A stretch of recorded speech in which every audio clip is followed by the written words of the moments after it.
Good morning, everyone. This is an impromptu live session. And I'm going to do some slow stitching, but first we have to get rid of Mr. Howard. And he's at that stage of the day where he is trying to steal my coffee. Jew, come here. Let's move Howard. Come on, Howard. I'll open the curtain. You can wait for the sunshine.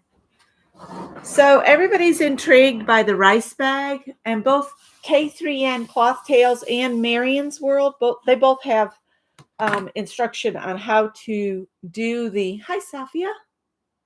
It is 6:20. Scott left for work about 20 minutes ago, and I just figured I would come on. Oh, I'm up at 5 every weekday. Every weekday I'm up at 5 o'clock doing coffee, making breakfast. So the rice bag is a actual bag that's a useful bag that has tabs at the top that you run a cording through. And what you have to have is, hi, Barbara. Are you still staying kind of dry in your locale, or are you surrounded by water? I noticed you marked yourself safe. Good morning, Angie. So for the rice bag, you need a square for the bottom. You need 4 squares for your side. You need 4 tabs. And if I remember right, Catherine at K3N Cloth Tales, she used I think she said a 2.5 by 3 little strip to make the tabs that you fold over to run the cord through. I'm going to go back and watch her video when I get to that point. Right now, I'm working on the embroidery, the stitching on each component. And I have already finished the bottom and 2 sides. So I just have my 2 piece sides to work on. And I'm going to do that this morning. So I thought I would just come on and I would just sit and we could chat, and I would stitch and chat. But I wanted to show you, this is the bottom here. This is the bottom of my bag. And these are 2 of the sides. And what I've done is I did some running stitch in different directions. And then I've got a lazy daisy stitch. And then I've got some yellow stitching that's hard to see. I just wanted a little bit of this yellow into the bottom. And I've even added it here and there. It's hard to see on the actual yellow, but there is some yellow stitching right there. You can see it. And then I took a Pringles lid and did this. And then the smaller circles are actually the anchor thread that I'm using. It's just the little spool from the anchor thread. And I just traced around it with a pencil and then just did the circles. And then I did the circles the same way up here, but I just went around the purple roses, and I did not do running stitch through them. So they have not been stitched through. I just thought that looked a lot more effective to leave them unstitched. So I stitched right up to the edge of the flower, then stopped. And then the back side has squares of batting on it. And I've marked the 1/4 inch. I'm only using a 1/4 inch. And I know Catherine said in her video, use a substantial seam allowance.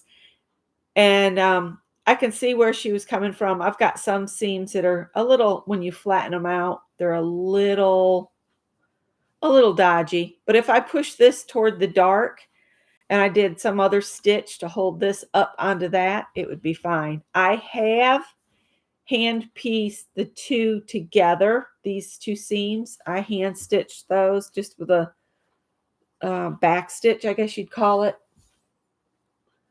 instead of a running stitch, because I wanted it to be more substantial. And the bag is lined the same way you would line any other bag. I have to pick out a fabric. I was thinking a violet colored fabric, something light for the inside. I despise bags that are lined in black or brown because you could never find what you're looking for inside your bag.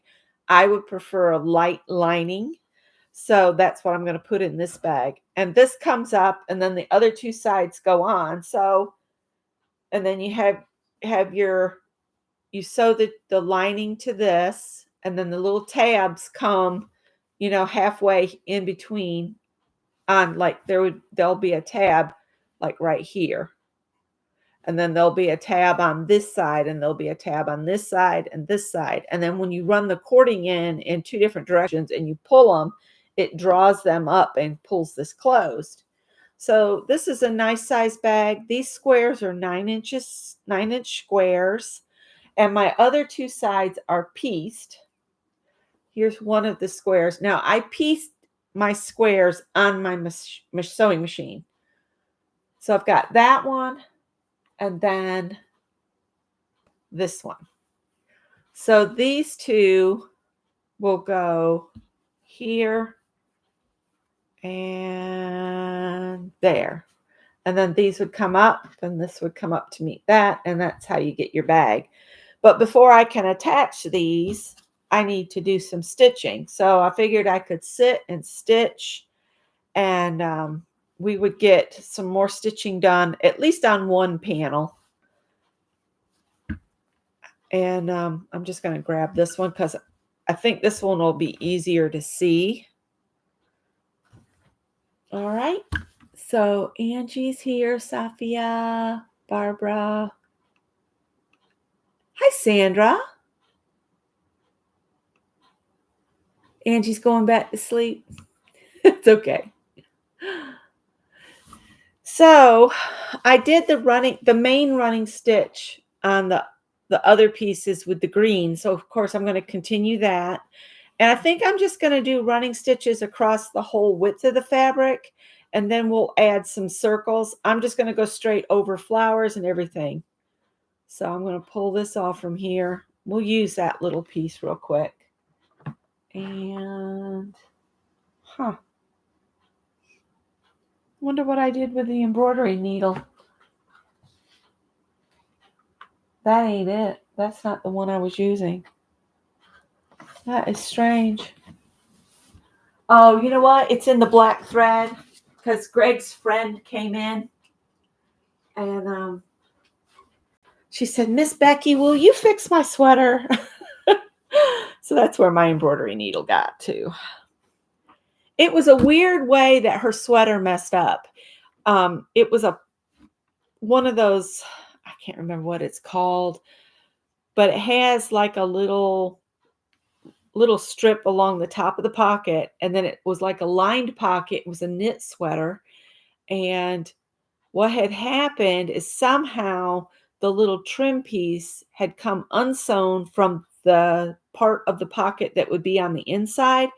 So when she tried to put something in her pocket, it would actually shoot out the back of the pocket. So I just stitched that up for her real quick.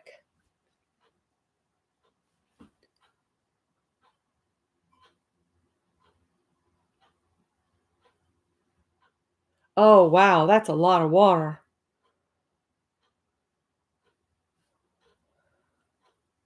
That's a lot of water. And I found out that Catherine at K3 Cloth Tales, she and I are the same age. She's 59 too. And I agree with her. I'm not ready to even think about being 60, but it'll be here in March. March 8th, I'll turn 60 years old. I'm going to run the running stitches. Let's see, how did I do them? Up and down. So my flowers need to go up, and I just start on one side and work my way across. Barbara's pretty much stuck where she is at the moment, it sounds like. So I don't do a single stitch. I put my needle in and come out and go back in and then come back out. And the reason I do that is I feel like I have better control, and then just pull it. And then I can start again, but I do need to leave it laying down. So what's everybody else going to do this Monday? Barbara's going to be at home. trying to stay dry above water. And I'm only gonna stay on about, I don't know. We'll see how long I stay on. Um, Dee Dee comes on and I think about 8:30. Uh-oh. And then Janet Nash comes on at 9.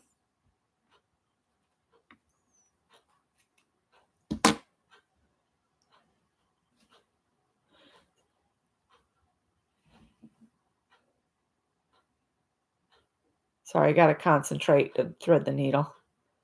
So turning 60 wasn't bad. It was the turning 70 that was the pickle.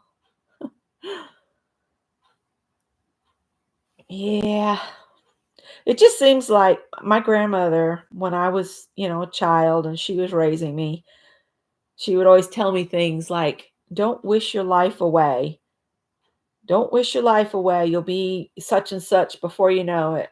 And then when I got to be about 17, I don't know why I had it in my brain, but I thought I'd be dead before I turned 38. I don't know why. I've successfully surpassed that dire teenage uh, qualm. All right, I'm going to take this to the back and go ahead and tie it off because that was a little piece. And I'm just going through the batting and then go back through the loop a couple times.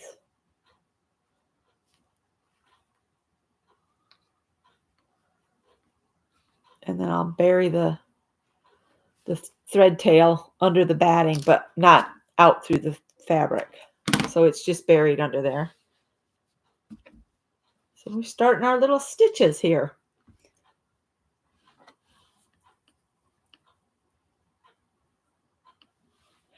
Yeah. And my grandmother would also tell me things like, you better start getting your act together because I'm not going to live forever. I heard that so much growing up, and it would upset me so bad because I thought my grandma would live forever. She was my grandma. She was the one that took care of me. She couldn't possibly die on me, you know. But she left this earth basically in my senior year.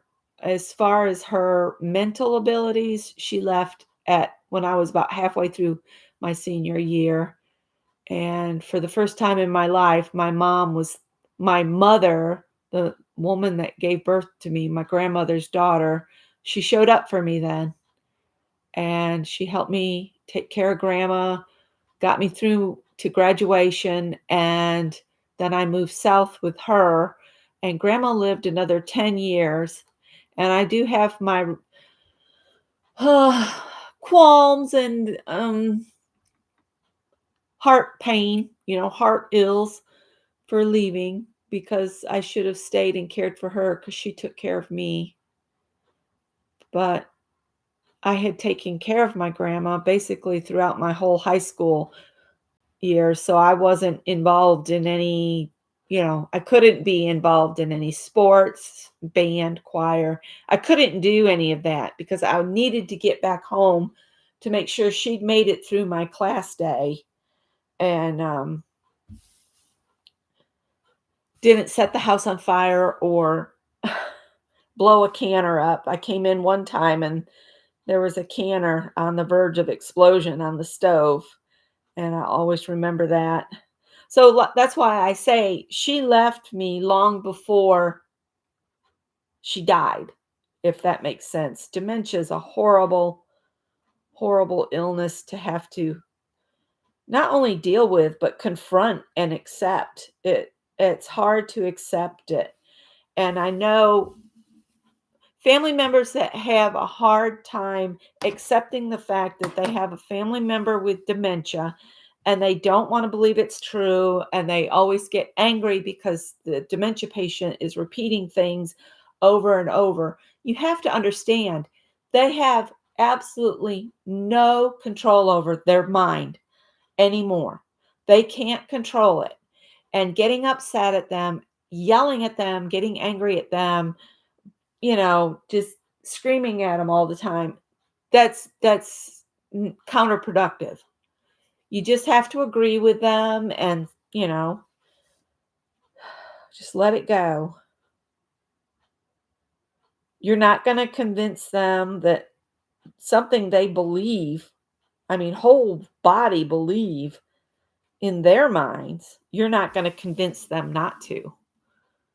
Um, you're just wasting your breath and you're hurting them because they think you don't want to understand them. And it can bring a dementia patient to tears if they have to confront the fact that they're not all together there. While they still have some cognitive recognition, you know, you telling and demanding that they remember is hurtful. It's not helpful. Be helpful to your loved one. You don't know, once dementia starts, you don't know how long you have with them. Why spend it trying to demand that they remember something they can't? So I'm going to come over about a quarter inch from that one. I'm getting on my soapbox about it a little bit because I see, people, family members having a real struggle accepting the fact that dementia is in the house. And it is really upsetting because then you start thinking, is this going to happen to me? Well, when it happens to you, it'll be your struggle. For right now, you need to help them manage their struggle. So anyway, that's an awful deep conversation, but that's what's on my heart and my mind this morning, so I thought I would share it.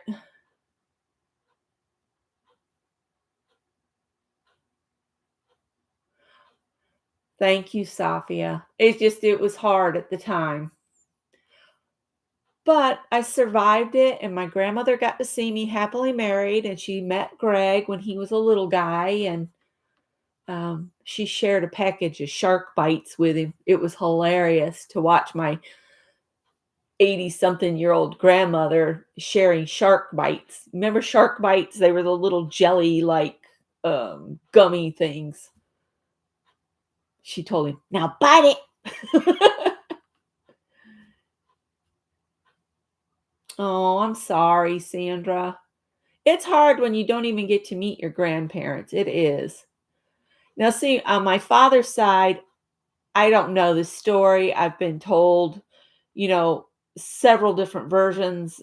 And my birth mother's recollection is that of a very romantic 15 to 16-year-old, So, yeah. And then I found out things. I found I found my real biological family through having ancestry.com. I had a that did that DNA testing, and then here comes all these aunts I never knew were my aunts. And the lady that I'd always been told that was my grandmother actually was my great grandmother, and her daughter was my grandmother. So, yeah, and I don't remember ever meeting them. I must have been very little if I ever I knew the lady that everybody said was my grandmother. I knew her because she was a member of the Grange, which is an organization for farmers, and my family was involved in that. And so it was a very interesting, and I need to go up to North Carolina and to meet one of the ladies that's my aunt at some point before she passes away. I mean, she's in her 70s.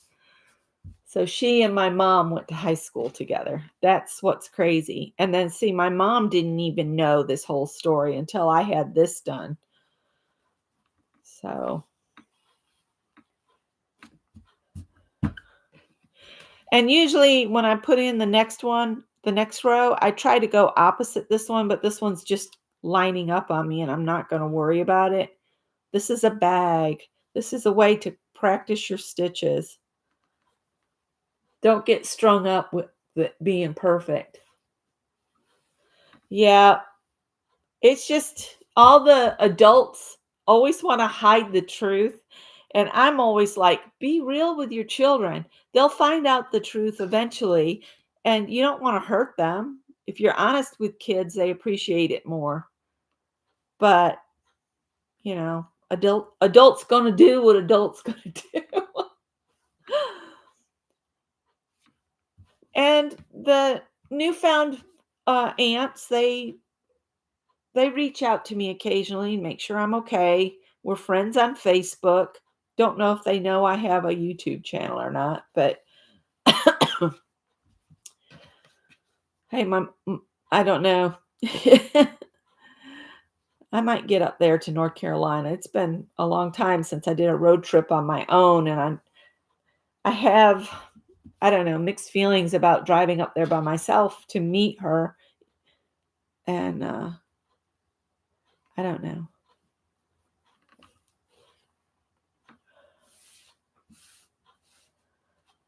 Yeah, it was interesting.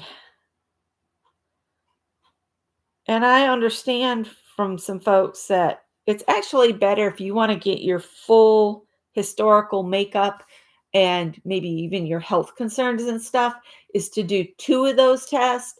So I've been thinking about doing the 23andMe. Again, I'm just eyeballing about a quarter of an inch. So my lines probably aren't going to be totally straight here. And I'm just doing a running stitch across. I think the most important thing is to try to do this so that you get some practice in. I think I might put some circles in the white part and maybe circle one of these irises.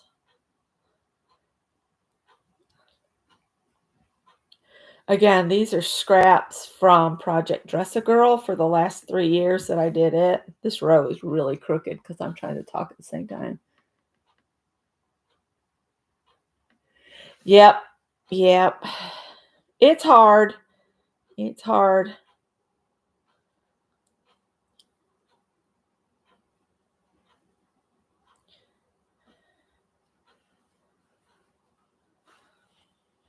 I love Anne talking about her stories of her class yesterday. That was fun. We missed a little bit of it because we left Scott's mom's, which she lives in the same neighborhood. I can be to her house in less than 5 minutes. If I need to get over there fast, I can get over there fast. And after we left there, Scott wanted to drive around and see if anybody'd thrown out anything good. He looks for old furniture that's kind of broken down because he likes to recycle the wood. Um, Solid oak is very expensive at the, um, big box store, I guess you call them. Hi, Jasper. Let's see. And Dawn's here.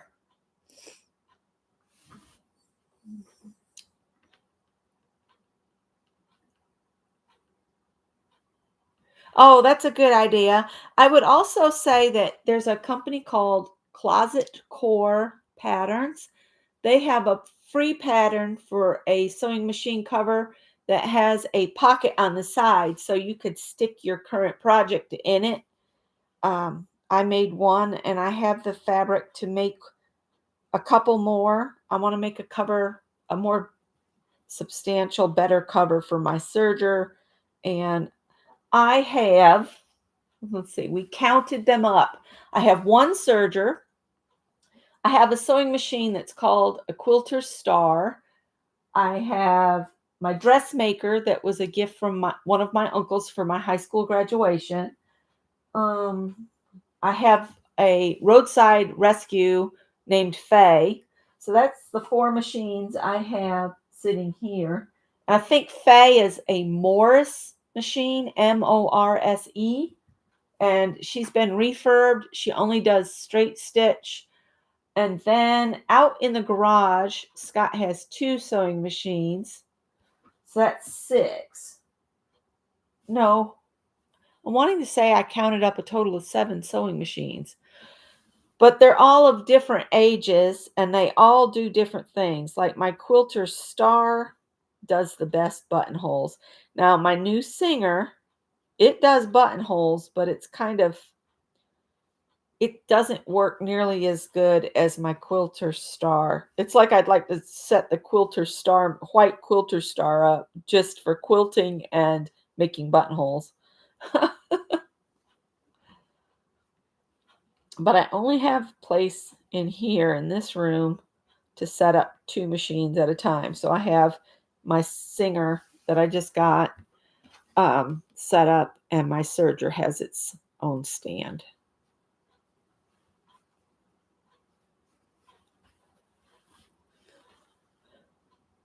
Let's see, what else do we want to talk about?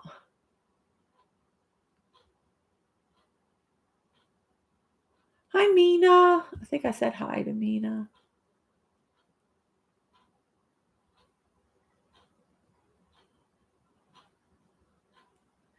Crafty Visage is Dawn.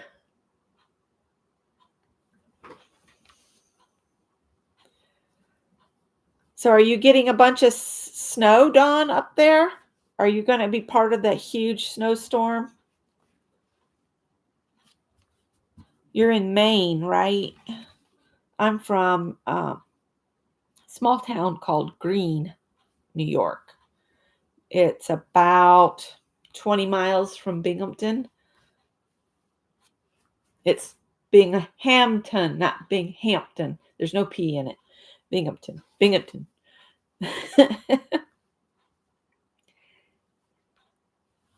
And I remember when I was growing up, we actually where I grew up was actually like 6 miles outside Greene in a place called Smithville Center. And then over the hill was Smithville Flats. And I grew up on a dairy farm on a road that had my family's name on it, and it was the only house on the road. And our nearest neighbor was over the hill.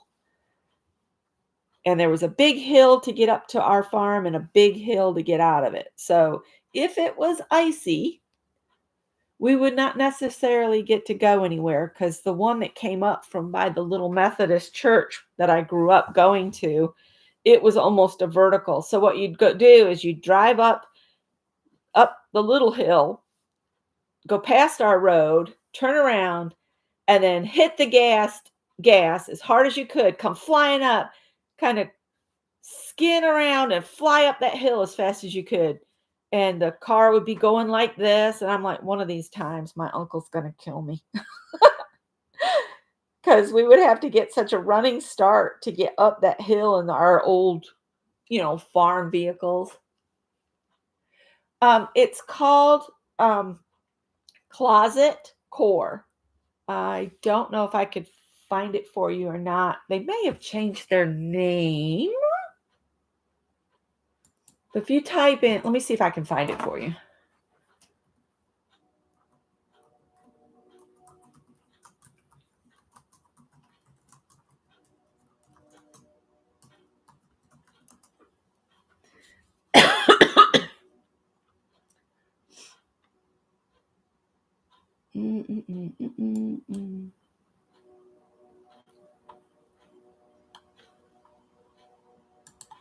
Okay, here you go.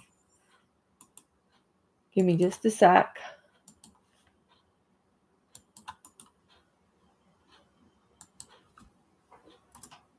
There you go. Mina, you are up very early, very early. Safia was saying, wow, at me being up at 6:20, but you're what, 3 hours more back? So it's only like 4 o'clock where you are. You're welcome, Jasper. It's a pretty easy pattern, and you can adjust it to any size sewing machine just by narrowing the main body of the pattern piece to whatever width you need. I love that pattern. They also have a pattern for a poof, a little like footstool like thing to put your larger scraps of fabric in, like when you're cutting out a pattern and you get all those weird shapes. If you're looking for something to make fill to use all those old scraps, that's an excellent project too. It's on my list of things I want to do, but right now I'm using my scraps to slow stitch and, you know, I try to make as much as I can with my scraps before I say I'm done. Yeah, it's 4:48 with you, and it's about 7:48. No, 6:48 here. So you're 2 hours ahead of me. Excuse me. I need to get a sip of coffee. I'm talking too much too early in the day. So Scott said he was talking with his boss.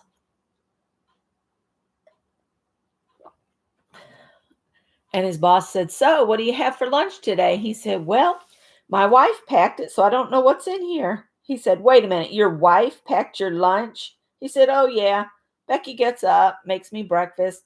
Usually she gets up before me and goes in the kitchen, makes coffee, turns the heat up." And his boss was like, "Wow, my wife wouldn't make me a bowl of cereal." So let me tell you about our thoughts on marriage. If Scott was here, he would agree with me. Scott goes outside the home to earn money, right? So that he's doing his part in our relationship. Now, I have worked outside the home, and when I worked outside the home, he stepped up and he would get up with me when I had to be at Michael's at 2 a.m. He would get up and he would make me breakfast. If I had to be at work at 5, he would get up and make me breakfast. So we always think we signed a contract that we would be a partnership, and there's no chores that are his or hers, they're ours. It's just right now, with our state as it is, we share the workload that in a balanced way. So he works outside the home. I do most of the things around the house. Scott works 40 hours at one job, and then when he's teaching, he puts in another 9 hours each week. So he's working 49 hours a week outside the home. And I feel like I should do my part here and do most everything. I work differently than he does. Um, he has a lot of trouble with ADD, and he gets sidetracked by things a lot more than I do. And we we think sort of the same when as far as working on a project to get it done, but a lot of times I'm already thinking 2 steps ahead, and sometimes I save him from making mistakes. Like when we're fixing to cut something, I'll be thinking about where he's going with it, and I'll say, "Wait a minute, let's remeasure that because that's not looking right." And he's very thankful that I can think ahead. My process is different is all. And so when you have different thought processes, don't get angry at your partner. Just say, "Can I make a suggestion?" And do it in a way that you're not making, you don't want to belittle your partner or tear them down. Y- Your job is to build each other up as a partnership. So, and that's how we think. So yes, I fix his breakfast. I make his lunch. He's making all the money coming in right now. So now, see, if I went and got a job, he would pick up and he would do laundry and he would cook and he would clean. And yeah, I'll get off that soapbox now. We do fall into traditional roles, and I'm okay with that. Put it that way. And here's something else that drove people that Scott worked with crazy. One time, I think it was our anniversary or Mother's Day, one of those. And Scott never does anything for me on Mother's Day, you guys, because I'm not his mother. He's told me that ever since we had Greg. So Mother's Day and Father's Day just aren't big days for me. To go along with my family history. I've never been real big on doing either of those. I could go into that more, but I won't. But anyway, somebody at work asked him, "What did you get Becky for your whatever it was?" And he said, "A lawnmower. It's what she wanted." And they were like falling over. They were like, "You bought your wife a lawnmower?" He says, "Yeah, she hated our old green one that shot rocks at her legs. So I got her a nice new lawnmower. It's what she wanted." And it was what I wanted. It's what I'd asked for. They just were like blown away. "You got your wife a lawnmower?" He said, "Well, last year I got her a vacuum." "A vacuum? My wife would kill me if I got her a vacuum." I guess because we're practical. We're just real practical and simplistic when it comes to gifts for each other. We know what makes each other happy after 40 years. No, it wasn't a riding lawnmower. I like to walk around the yard. It's my exercise. Our yard's not big enough for a riding lawnmower anyway.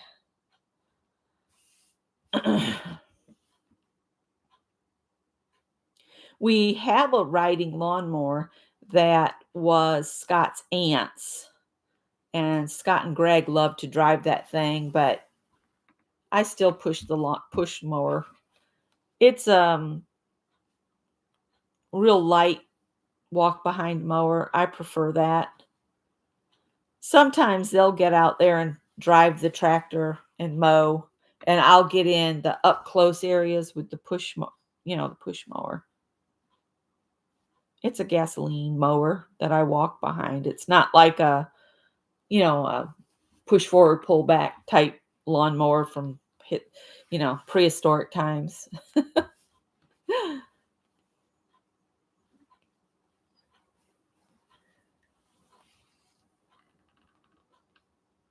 Your fiance is Catholic and you're Protestant. The church I grew up was a Protestant Methodist church. And now I just don't do organized religion. Just, I want to put that out there. I don't do organized religions anymore. I feel more spiritual than religious, and I get more comfort than in going for a walk in the woods than I do in going to a church. So I just want to let you guys know it's not that I am a complete non-believer. I've now call myself an agnostic. You'd have to prove to me, give me some proof that it exists. I don't just believe with just open faith. I don't do that anymore. And family history is a good reason why. And everybody has to walk their own path. And I'm not going to get preachy in anything. And you have to find a balance when you are entering a new relationship. Is your love going to win over the differences to make it a lifelong commitment? That's all that matters.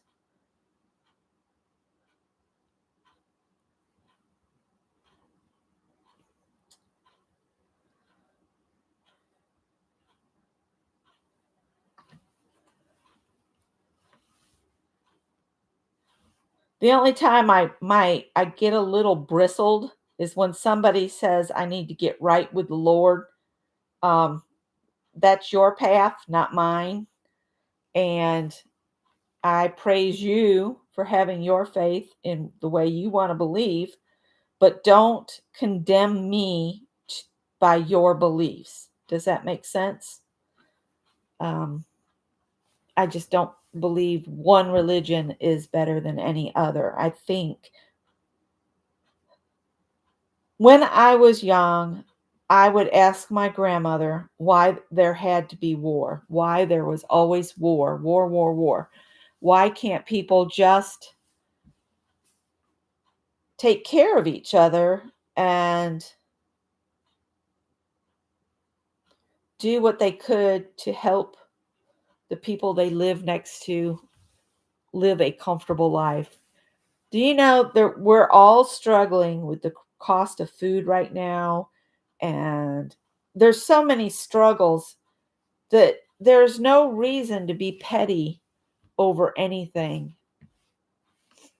And I always took away from the religion I grew up with is you're supposed to love your neighbor as yourself, and that you should never condemn anybody because that's not your path. That's not your position. If you believe the faith, then you should just accept that person is walking a different path than you are and may reach a different goal. It's not wrong, it's their path. So, see, I can get off on it too sometimes, but in a different way. I just think people should focus on, not thinking about themselves all the time. That's why I am such a giving person, is I feel like if I can help brighten somebody's day, if I can help lift their spirits, if I'm in a position to help them financially, I will. Like, if we have extra cash, a lot of times we'll give it to somebody, or we'll stop and we'll buy a meal for somebody and hand it to them if they're just sitting with a sign somewhere. You know, yeah, see, Suzanne, I'm there with you. I'm there with you. I feel like a lot of people will only pick out the messages that have negative connotations, and they lead to judgment of other people that they have no business casting judgment on. And I think we should celebrate all of the differences, because all of the differences are what make us a community that has the ability to teach one another, to understand one another, if you would just open up to the thought of listening, um, to each other, even if you don't have the same beliefs. Now, Greg went to a Gothic picnic yesterday. And I used to get upset about that, but Greg is such I have raised a son that goes out, he experiences things, he tries new things. I was grown up in an environment where I am constantly holding myself back. Doing YouTube was a very real struggle for me when I first began, because I'm really putting myself out here. And I am blessed with a wonderful community that accepts me just as I am. And this is all I can give you. I have no other me to give. And I just want to celebrate life. And I'm tired of living in the past. I'm letting go of even family members that stay in the past. I don't live there anymore. I cannot and will not take on those memories anymore. I'm saying it here for anybody that needs to hear it. You've walked that path. That path has nothing to do with your position right now. So I'm preaching it. And I keep thinking about this. I'm going to say it out loud to the universe here. I keep thinking about joining the local arts guild that's in Casey. I keep thinking about it, but getting out and meeting people in person is a real struggle for me. I don't just walk up to people and have conversations like Scott and Greg do. Scott will talk to anybody, Greg will talk to anybody. I'm just always on guard, waiting for something to fall. Does that make sense? And I want to quit being like that, because I'm missing out on friendships. I'm missing out on those connections. I need to grow up, put my big girl pants on, and get out and just spend my next 50 years, if I'm blessed to have 110 years of life, which, we're none of us guaranteed tomorrow. Why not quit living in a closed up, overly precautious shell? Break out. That's my plan. I keep thinking about it. Gosh, I'm preachy this morning. I'm sorry.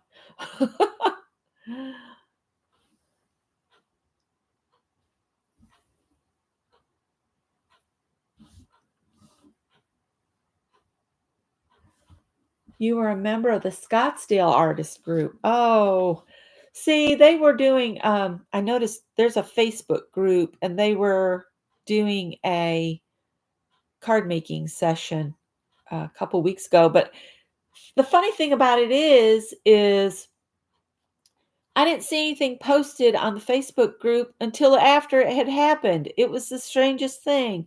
And all I could think of, and it was $20. And I was like, I would have paid $20 just to go sit and make cards. I prefer to just meet up with people and share my knowledge with no money exchange. Now, I just have always been that way. I am horrible about figuring out what to charge for what I make. I almost feel like I would do better in a barter system where you just have an agreement with another person that they're going to make this and you'll make that for them. And then you just do a swap. I would do better like that.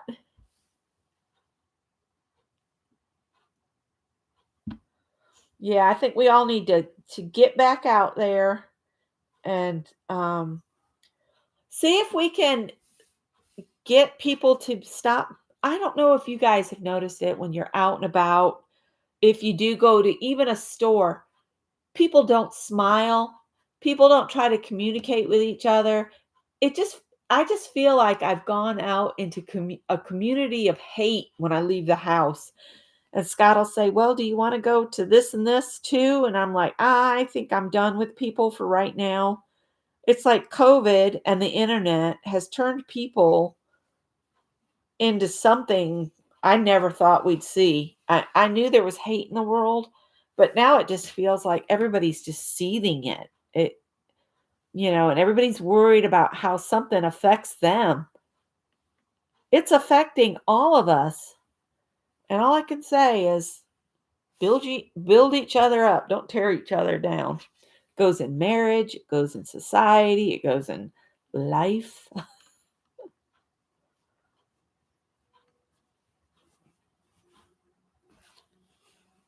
Uh, the more morning traffic has started. I hate that when you have to cough and sneeze.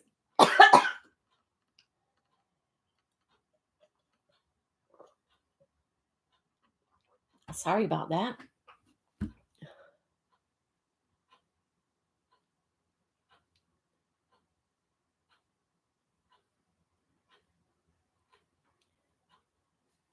Yeah, I know, Susan. I know. I know there has to be membership fees because they do different things. You know,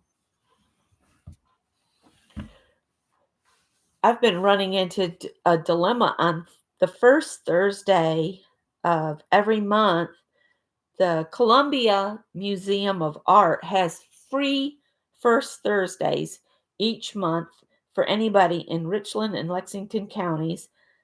But that's the day we do our craft and chat. So I can't go to the museum if I want to participate in the chat. That's another thing. I need to get to where I go to things by myself just for my own enjoyment. I have I've found since COVID, I do not leave the house unless it's with Scott. And what happens if something, God forbid, or whatever forbid, um, something happens to Scott, you know?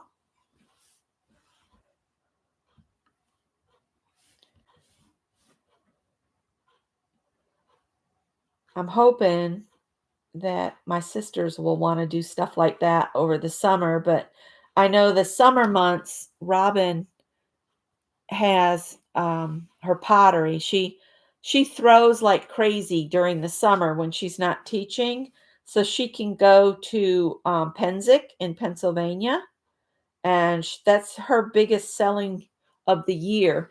So if you're in Pennsylvania and you've heard of Penzic or in a neighboring state and you want to see some of my sister's pottery in person, you need to go to Penzic because she sets up a booth every year of her Roman pieces. Ow, stabbed myself.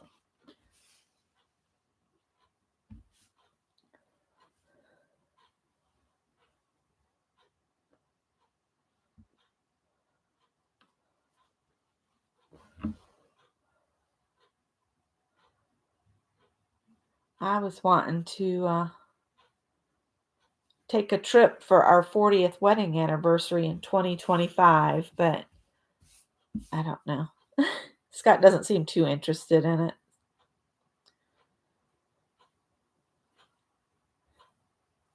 I need to find something that's only like 3 days long. That's about all he's good for. And most of the cruises I've been looking at, they're like 7 or 8 days. There ain't no way he'd last 7 or 8 days. There's no way. No way.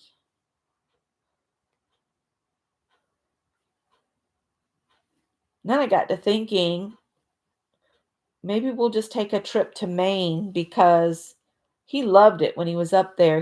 Was talking about going back to Maine after he got out of the Navy, but then we met down here. Y'all have heard that story. And I have a quilting buddy up in Maine. And she's been teasing for us to come up there. I met her one time. Her and her husband at the time, they were traveling through, and we drove and met them at a restaurant. We had such a blast because Diane and I we've known each other on the internet for probably over 20 years now. Uh, we did swaps. Let's see. Let me see if I can remember where we started. AOL groups, MSN groups, Yahoo groups. We have a Facebook group, but it's not active and much anymore. I guess because I don't get over there and post very often. Because since finding YouTube, I'm just all about YouTube, YouTube, YouTube. I should get over there and stir the pot, get us a quilting project going. That's something I would love to get quilted is the pieces that I did as round robins with that quilting group. Goodness, I've been on an hour just yakking my head off. Sorry, guys. So I'll just keep doing this and then I'll get my Pringles lid. Save your lids for circles in your stitching. See, because this is like, see, I could put that right there, put a circle around that purple one, and then maybe put a circle on in the squares, and then I could put a little circle next to it.